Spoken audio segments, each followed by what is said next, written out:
Բարեկամներ, Երկիր մեդիա հեռուստաընկերության եթերում Սփյուռքն այսօր հաղորդաշարի հերթական թողարկումն է, որը նվիրված է ապրիլի 11-ից 12-ին Փարիզում անցկացված Սփյուռքի զորաշարժին նվիրված խորհրդաժողովին։ Եվ ինչպես հաղորդման սկզբում նշեցի, այսօր մենք տաղավարում կզրուցենք Հայ հեղափոխական դաշնակցության բյուրոյի ներկայացուցիչ Արմեն Ռուստամյանի հետ։ Ողջույն, պարոն Ռուստամյան, շնորհակալ եմ մեր հրավերն ընդունելու համար։ Դուք մասնակցում եք խորհրդաժողովին, նաև բացման խոսքով հանդես եկաք։ Պարոն Ռուստամյան, նորություն չէ, որ դաշնակցությունը պարբերաբար գումարում է խորհրդաժողովներ, վերջերս Երևանում անցկացվեց նաև Հայ դատի խորհրդաժողով եւ ընդամենը դրանից մեկ ամիս անց կազմակերպվեց այս խորհրդաժողովը Փարիզում։ Եվ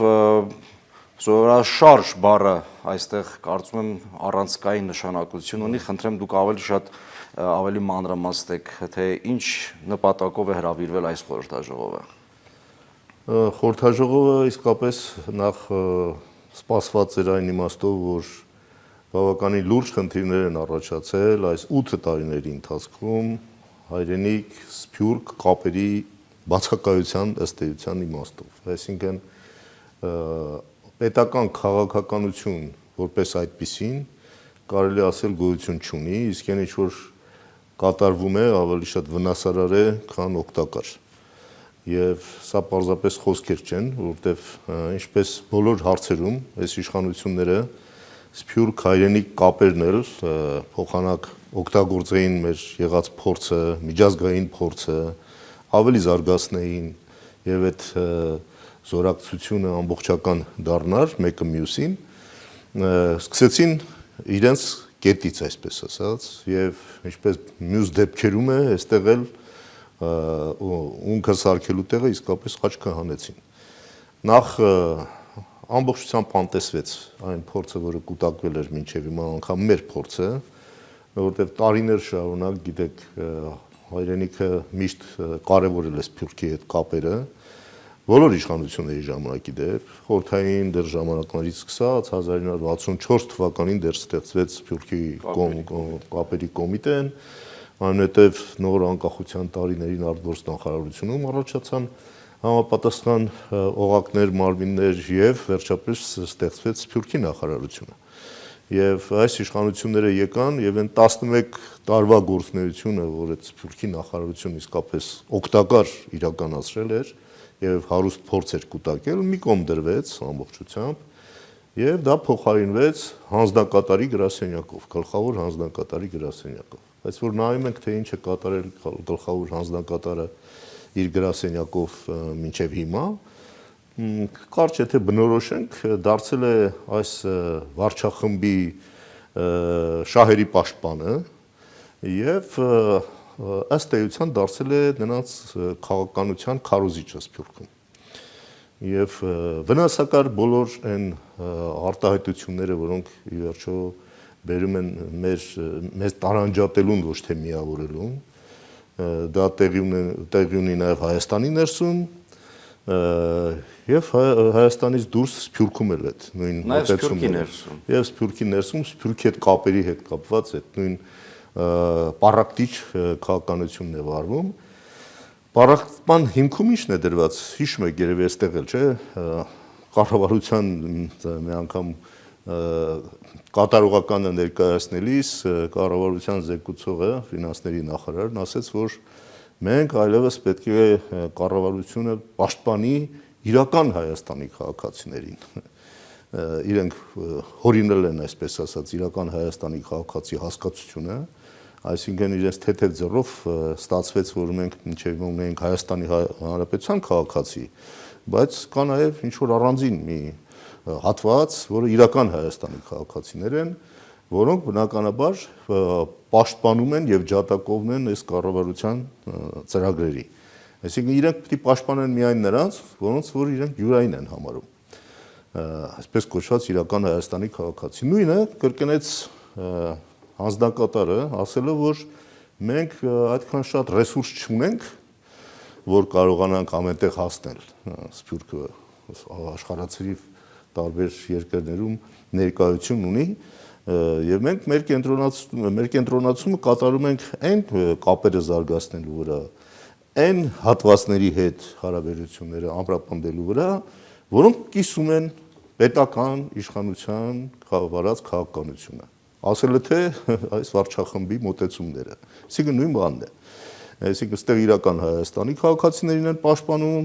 ընդեղ էլ կապերը ամրապնդում են միայն այն հատվածների հետ, որոնք կան սիրելի սփյուռքահայեր եւ ոչ սիրելի սփյուռքահայեր։ Իրանց սրտի այսպես ասած հայտնի բանն է, սրտի սփյուռքահայեր եւ ոչ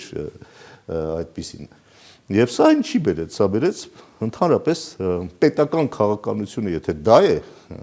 կարելի ասել դա վնասակար է, ոչ թե գոյություն չունի։ Ավելի լավը չունենա գոյություն այդպիսի պետական քաղաքականությունը։ Եվ այս բացը լրացնելուն էր ուղղված այս խորհրդաժողովի անհրաժեշտությունը, այսինքն արմատապես պետք է փոխել այս մոտեցումը։ Սա է հիմնական խնդիրը, որ դրված էր այս խորհրդաժողովի առաջ, եւ ես իսկապես գոհունակությամբ կարող եմ ասել, որ բավականին բարձր մակարդակով այս խնդիրը ընկալվեց եւ ներկայացվեց համապատասխան անձանց կողմից, ովքեր որ բնականաբար ունեն փորձ, ունեն հստակ մոտեցումներ եւ մեր եւ միջազգային փորձի ճիշտ այդպես ասած մի հատ համադրում կատարվեց։ Այսինքն ակնհայտ է, որ վաղը եթե այս իշխանությունները փոխվեն, եթե չփոխվեն, սա կործանարար ընթացք է եւ շարունակվելու է, ինչից է պետք նորից վերականգնել, սկսել եւ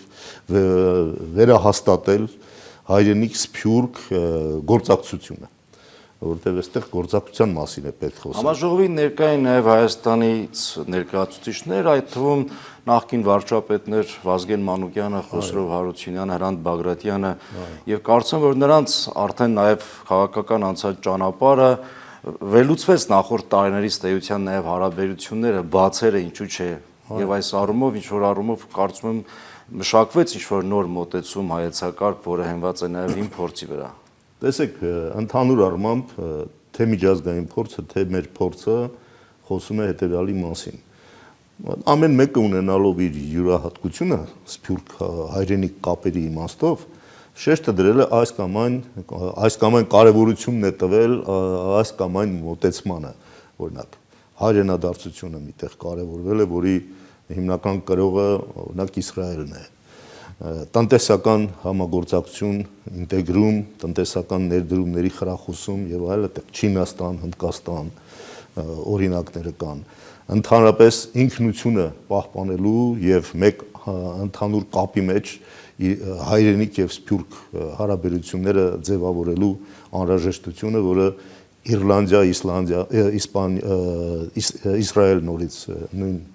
մոտեցումն է հանդես բերում։ Քաղաքական ինտեգրումը, որ կարևորել են օրինակ Ֆրանսիան եւ Թուրքիան։ Օրինակի համար Ֆրանսիան ունի առանձին հատված իր խորհրդարանում հատված է առանձնացրել, որտեղ ներկայացված են արտերկրում ապրող ֆրանսիացիները։ Ընտրվում են, այսինքն ֆրանսիացին արտերկրում ունի ոչ միայն ընտրելու, այլ նաև ընտրվելու իրավունք։ Նույնը հիմա արել է Հունաստանը, օրինակ։ 3 տեղ են հատկացրել առայժմ սկսելու համար, պիլոտային այսպես, 3 տեղ են հատկացրել, որ դրսում ապրող հունաստանցիները կարողանան իրենց падգամավոր ունենալ, որտեղ մենք միշտ խնդիր ունենք, ով է սփյուռքը ներկայացնում։ Հայաստանը ունի իր կառույցները սահմանադրությամբ ամրագրված, բայց սփյուռք ներկայացնողը ո՞րն է։ Եվ այստեղ տարբեր լուծումներ ամեն մի երկիր գտել է։ Եվ կա խառը, որտեղ ամենն է կարևորվում։ Մեր մոտեցումն է, որ մերը հենց այդպեսին պետք է լինի։ Հայաստանը պետք է այդ բոլոր տարբերակները, բոլոր ուղղությունները պետք է կարևորի։ Եվ մենք ոչ թե պետք է առաջնորդվենք այն մոտեցմամբ, որ սփյուռքից միայն օժանդակություն ակնկալենք, ասում եմ, եղեք ապրեք այնտեղ, որտեղ կաք, բայց օգնեք։ Այլ պետք է ասենք ոչ, եկեք եւ մաս կազմեք ձեր պետությանը եւ ազգին։ Այսինքն մենք պետք է հնարավորությունը տանք հայությանը եւ սա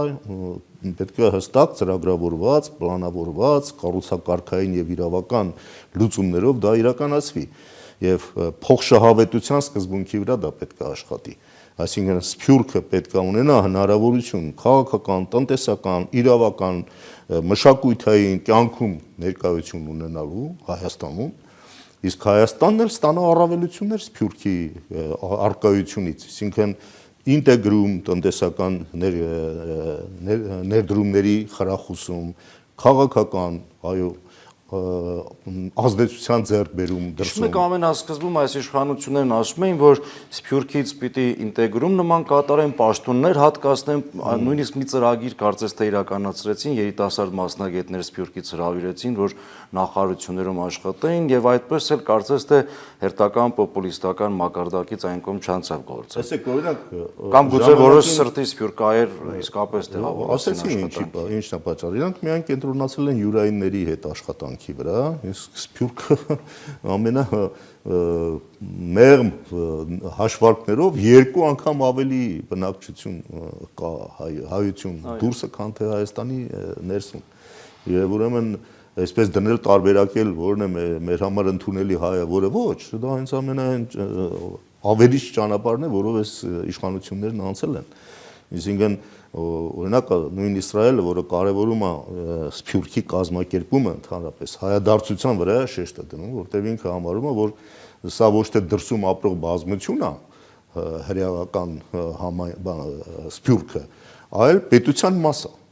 Եվ իրենք հնարավորություններ են ստեղծում ամբողջությամբ, որպեսզի հայրենադարձվեն եւ ծրագրեր են իրականացնում տարբեր կա նույն համաշխարհային հրեական գործակալությունը, որը ամբողջ հրեական Սփյուռքը ըստ էության կառույց է, որը մարմնավորվում է եւ այդտեղ ընդունվող որոշումները խորհրդատվական նշանակություն ունեն եւ չեն կարող անտեսվել պետության կողմից Իսրայելի։ Այսինքն ծրագրեր են իրականացնում երիտասարդների համար վերադարձ դեպի Իսրայել, որը մեր Արիտուն ծրագիրն էր, օրինակ, հիշեք ժամանակին, դրա նման մի բաներ ավելի այսպես ասած երիտասարդներին դեպի հայրենիք բերելու, կապելու եւ այլ, այսինքն իսկապես հարուստ փորձ գոյություն ունի։ Իռլանդիան Global Irish Network ունի մեծ ցանց, որտեղ իռլանդացիները բոլորն իրար տեսնում են աշխարհով մեկ։ Այսինքն այսօրվա տեխնոլոգիաներն էլ դա թույլ է տալիս թվայնացած այս ամբողջ համակարգը օգտագործել նոր տեխնոլոգիաներով, իսկապես ամեն մեկը պիտի իմանա որտեղ է եւ ոչ միայն ով որտեղ է ապրում, այլ նաեւ ով ինչ մասնագիտություն ունի։ Եվ այդ մասնագետներին ներգրավի, օրինակ դա անում է Հնդկաստանը։ Հնդկաստանը առանձին կարգավիճակ է տվել։ Ազգային ներուժի գնահատում են իրականացնում։ Հնդիկներին առանձին կարգավիճակ է տվել, արդ երկրում ապրող հնդիկներն ունեն առանձին հատուկ կարգավիճակ, մասնագետներին իրենք ներգրավում են իրենց տնտեսությունը զարգացնելու համար, Silicon Valley-ում օրինակ աշխատող հնդիկները աշխատում են նաև իրենց երկրի տնտեսության համար, այսինքն իրենց համար դա մեծ տնտեսական կամուրջ է, որը դրսի հնդիկները եւ ներսի Հնդկաստանի տնտեսությունը իրար հետ կապի մեջ են պահում։ Եվ այդպես տարբեր քաղաքական առումով, տեսեք Թուրքիան մեզից սովորեց եւ շատ ավելի առաջ գնաց, այսինքն հիմա իրենք ամենտեղ թուրք հասարակությունը, որ գոյություն ունի տարբեր երկրներում, դարձնում են քաղաքական գործոն։ Հասել են նրան, որ տարբեր տեղական ինքնակառավարման օրինակ մարմիններում, որտեղ կոմպակտ թուրքեր են ապրում, արդեն այդ տեղական կառավարման մարմիններն իրենք են։ Այդ ավականիները, այսպես ասած, մերյաները, Ֆրանսիայում կան այդպիսի քաղաքներ, ասենք ամբողջությամբ իրենք են ղեկավարում։ Կան նաև երկրներ, որտեղ արդեն 30-40% իրենց խորհրդարաններում ներկայություն ունեն թուրքական ծագում ունեցող ուրեմն բնակիչները տվյալ երկրի։ Այսինքն իրենք այո համարում են, որ եթե իրանք քաղաքական ծրագիր ունեն, որ աշխարհով մեկ պիտի իրականացնեն, դա հենարանը այդ ամեն ինչ իրականացնելու գործոնը, որ առաջ կմղի եւ իսկապես արդյունք կտա, իրենք դրսում ապրող թուրքերի վրա են դա հենվում։ Այսինքն մենք էլ նույնը պետք է անենք։ Հիմա մենք անում ենք այն ինչ որ ժամանակի ընթացքում պետություն չենք ունեցել մեր հայդատի գրասենյակներով, լոբինգը դա նույնպես նույն քաղաքական ինտեգրման խնդիր է լուծում, չէ՞, ինք արտաքին քաղաքականությանը նպաստող գործունեություն է ծառայում իրականացնում։ Եվ սա հենց բերում է նրան, որ դու հեղինակությունը քո արտաքին մեծ մակարդակի վրա ես բարձրացնում, այսինքն պետությունն էլ այդ առավելությունն է ստանում։ Սրանից մենք հեռացել ենք։ Նաև գաղափարական միասնություն է պետք է այսօրվա իշխանությունները այն գաղափարներին են խփում ազգային, որոնք Սփյուռքի համար կարմիր գիծ են։ Այո, հենց էս է խնդիրը։ Ինքնության հենց հարցն է նախ եւ առաջ։ Տեսեք, ոնց են աղավաղում այն ինչ որ մեզ շաղախում է։ եթե չկա ինքնության զգացում բոլորիս մոտ, առաջի հերթին հայրենիք սփյուռք կապերը հայերին իրար կապելու մասին է, չէ՞։ Որտեղ էլ որ լինենք, բայց ինչը մեզ պիտի կապի։ Մեզ մեր ինքնությունն է կապում։ Մեր հայի տեսակը, նույն ընկալումը, որ մենք հայրենիքի լեզվի, մեր մշակույթի ավանդույթների, մեր արժեհամակարգի իմաստով նույն մոտեցումներն ունենք։ Կիսում ենք այդ ամեն ինչը իրար հետ, անկախ նրանից, թե մենք որտեղ ենք ապրում։ Կարող ենք ապրել Ամերիկայում, Ռուսաստանում, խոսել անգամ անգլերեն, ռուսերեն, բայց մեզ իդենտիֆիկացնել մեր տեսակի հետ, հայի տեսակի հետ։ Սա է ինքնության անհրաժեշտությունը, սա է պետք խրախուսել, որ կարողանանք մեր ներուժն ամբողջությամբ օգտագործենք։ Դրա համար, երբ որ իսկ ինչ են իրանք սահանում այս իշխանությունները, որպեսզի ցույց տան, որ մենք անկարող ենք, որտեղ իրանց ծրագիրը կխափանվի, եթե պարզվի, որ մենք լուրջ ուժականություն ունենք, ինքներս մեր խնդիրներին տեր կանգնելու, զիջումները, որոնք այսօր տեղի ունեն, դրանք չկատարելու, պարզվի, որ այս իշխանությունները լրիվ ապազգային, հակազգային քաղաքականություն են վարում, ստիպելով մեզ զիջել, որովհետև իբր թե մենք անճար ենք, անզոր ենք եւ այս թուլության վրա խաղում են իրենց ամբողջ ծրագրերն իրականացնելու համար։ Այսրանից է պետք է ազատվել։ Մենք հենց սկզբից էլ այդ նույն գաղափարը դրել ենք դրա վրա, որն է մեր ուժականության հիմքը։ Մեկ ազգ, մեկ հայրենիք, մեկ նպատակ։ Այո, սրանով մենք կարող ենք համախմբել ամբողջ հայությունը։ Առանց նայելու մեր դուրը գալիս է որպես այսօրվա իշխանություն, թե ոչ։ Այո, կարող են չկիսել այս իշխանությունների մոտեցումը եւ հիմնականում չեն էլ կիսում։ Եվ դրա համար իրենք ինչ են արել, կապվում են միայն այն հատվածի հետ, որոնք իրենց սրտի, այսպես ասած, ուզած հայերն են։ Ավելի սարսափելի մի բան էլ կա, որ միշտ Թուրքիան եւ Ադրբեջանը, մեր թշնամի երկրները, թիրախավորել են հայոց եկեղեցին եւ հայկական սփյուռքը։ Եվ այսօր մենք եկեղեցու դեմ տեսնում ենք հարձակում իշխանության կողմից եւ սփյուռքի հանդեպ նման վերաբերմունք։ Սա կարծես թե սինխրոնիզացնում է այն աշխատանքը, որ տարիներ ի վեր տարվել է մեր դեմ, մեր ազգային շահերի դեմ։ Դե դու հենց այդ նույն տրամաբանությամբ է, որ իրանք ցույց տան, որ մենք անճար ենք, անզոր ենք եւ մեր ամբողջ ապագա, այսպես կոչված խաղաղությունը, մեր ապագան պետք է երաշխավորեն ովքեր այդ պարագայում թուրք-ադրբեջանական տանդեմը երաշխավորի, որ մենք հանձնենք մեր, այսպես ասած, ապագայի երաշխավորումը, խաղաղության եւ մեր գոյության երաշխավորումը նրան, ով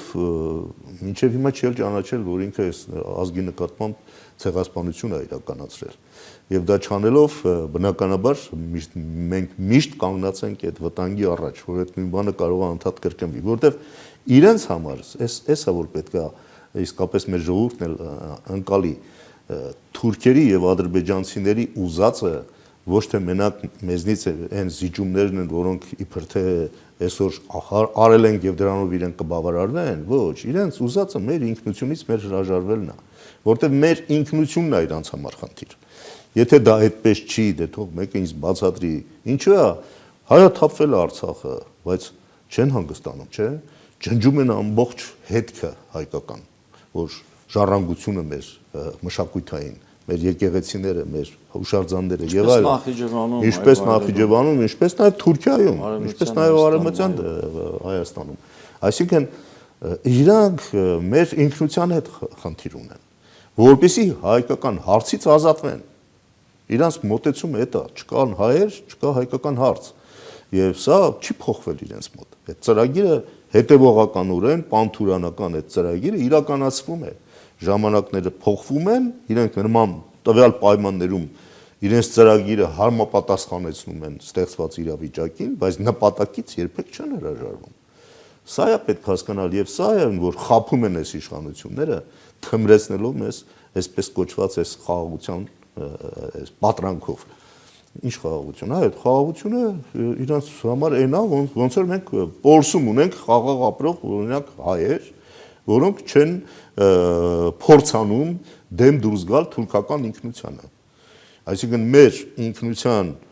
կորուստի գնով, մեր ինքնությունից հրաժարվելու գնով է այս խաղաղությունը։ Արևմտյան Ադրբեջանից են խոսում, տարբեր բաներից, բայց դրանք ինչի համար են։ Դրանք են, որ մենք եթե ուզում ենք խաղաղ ապրել, մենք պետք է հրաժարվենք մեր ինքնությունից։ Իսկ առանց ինքնությունից ազգը, առանց ինքնություն ունեցող ազգը ոչնչանում է անգամ առանց պատերազմի։ Սա է իրականությունը։ Այս թվացial խաղաղության, այսպես ասած, պայմաններում, եթե դու ինքնությունից ինքնուրույն հրաժարվում ես, այո, քեզ կտան խաղաղ ապրելու, այսինքն գոյատևելու հնարավորություն։ Բայց հենց սկսես ասել, որ չէ, ես ունեմ իմ արմատները, ես հայ քրիստոնյա եմ, ես ունեմ հայկից եկած ժառանգություն, եւ այլ, միանգամից խնդիր ես ունենալու իրենց հետ, որովհետեւ հենց դա է, որ իրանց խանգարում է իրանց պանթուրանական ծրագրերը իրականացնելու համար։ Սա պետք է հասկանա մեր ժողովուրդը եւ ինչու նաեւ հիմա արեցինք այս զորաշարժ անունը հենց դներով, որովհետեւ մենք հասել ենք մի կետի, որտեղ եթե այս իշխանությունները շարունակեն այս քաղաքականությունը, ասեցի դրանք կործանարար ինչ բնույթ ունեն, մենք այլևս անշրջելիության կետերը կանցնենք եւ այլևս վերականգնել այն ինչ որ արդեն ավիրվել է կլինի անհնար արդեն եթե նոր իշխանություն գա հսկայական խնդիրների առաջ է կանգնելու սրանց կատարած ավերը վերականգնելու իմաստով մեր ինքնության մեր ազգային տեսակին ուղղված այդ ավերը այսինքն մենք հենց այս վնասարարությունը դրա համար ասում եմ ես իրենց 8-ամյա գործունեությունը դե կարճ բնորոշենք դա գիտակցված վնասարարություն է ուղղված մեր ինքնությունից հրաժարվելուն եւ մեր համազգային ձեռքբերումները մսխելուն ինչ արեցին մսխեցին չէ մեր հաղթանակի արդյունքները Արցախը մյուսը ամեն ինչը մսխվել է այս իշխանությունների օրոք ինչ են ստացել 18 թվականին ունենք 42000 քառակուսի կիլոմետրի վրա հայկական վերահսկողություն հիմա մեր իրենց իսկ հորջորջած խորթային իբր հանրապետության տարածքների վրա չունենք այդ վերահսկողությունը այդ որ ասում ենք կորցնում ենք Արցախը կկորցնենք նաև Հայաստանը իմ ասում են ինչա կորել ապա կորելու ընթացքի մեջ է էլի բա ինչա այսինքն ինչքան հատված տալիս ենք էլ կորելը ոնց արվում վտանգավոր ինքնությանն ենք մեր եւ հենց ինքնությանը դրա ամենի հիմքում կարող են հայեր ապրել տարածքի վրա բայց ինքնության կարող չլինեն եւ դրա համար եմ ասում որ այս զորաշարժը անհրաժեշտ էր որպեսզի մենք սթափության նաև կոչով հանդես գանք ողջ հայության առաջ որ եթե թողնենք որ այս քաղաքականությունը շարունակվի արդեն կանցնենք անշրջելիության կետերը որ այլևս ուզենանք էլ հետ չենք բերի մեր կորցրածը եւ վերականգնենք մեր արժանապատվությունը եւ մեր ինքնությունը խարսխող հիմքերը պահպանենք այսինքն սա պետք է կարողանանք իրականացնել մեր ժամանակը սպառվում է գործնական քայլերի կդիմի խորհրդաժողովը որոշակի աշխատանքները շարունակելու այդ ուղերձը ավելի կապիտալիզացնելու առումով այո գործնական քայլերի էլ ենք դիմել արդեն ձևավորվել է մի համակարգող մարմին հենց նույն խորհրդաժողովից ծնվեց այդ մարմինը նախ արդեն պատրաստվել է հայտարարությունը որը բավականին ամբողջական ներկայացնում է մեր զորաշարժի ուղղությունները նպատակները օրակարգը համահայկական ըստ էության եւ նաեւ քանի որ ասեցի այս ընտրությունները դիտվում են սահմանագիծը որից են կողմ արդեն անշրջելիության վիճակ կարող է առաջանալ կոչ արվում բոլորին մասնակցել այս ընտրություններին ովքեր որ քաղաքացիություն ունեն օրինակ այսօր կարող են գալ եւ մասնակցել ընտրություններին իսկ Հայաստանից դուրս բավականին շատ քաղաքացիներ կան իրենք կարող են անմիջական մասնակցություն ունենալ եւ լուծել գլխավոր հարցը փոխել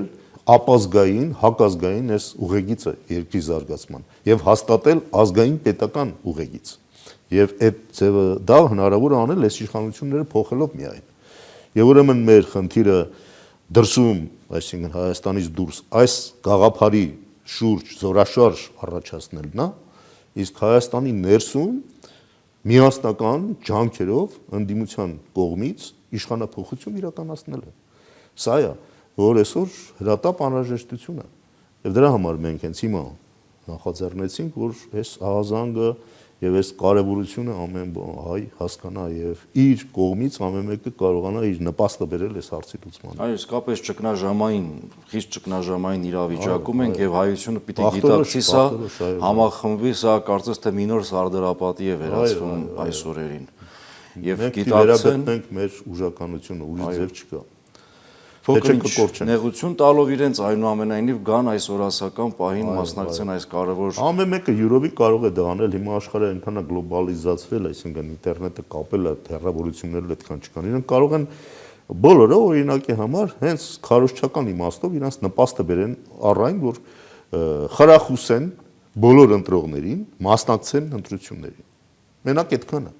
Ես չեմ ասում անգամ ասեն կոնկրետ որ ուժին քվեարկեն, ասեն որ այս ուղղությունը փոխելու համար, այս երկրի զարգացման ուղեգիծը փոխելու համար անհրաժեշտ է բոլորի մասնակցությունը ընտրություններին։ Եվ եթե ընտրությունների մասնակցության տոկոսը մեծ եղավ, օրինակ ինչպես Հունգարիայում,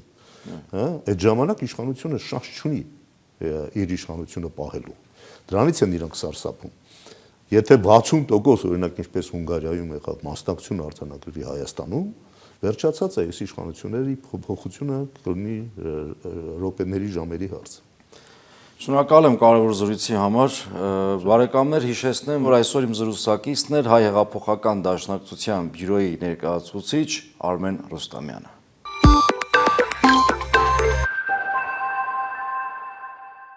Փարիզի մեջ գումարված Սփյուռքի զորաշարժի խորհրդաժողովը սովորական հավաք չէր, այլ կոչնակ ուղղված հայության հավաքական գիտակցությանը։ Այս խորհրդաժողովը փաստեց, որ Սփյուռքի զորաշարժը այլևս անհրաժեշտություն է եւ ոչ թե ընտրություն։ Եթերում Սփյուռքն այսօր հաղորդաշարի հերթական թողարկումն էր, կհանդիպենք հաջորդ շաբաթ։ Մնացեք խաղաղությամբ եւ եղեք միաբան։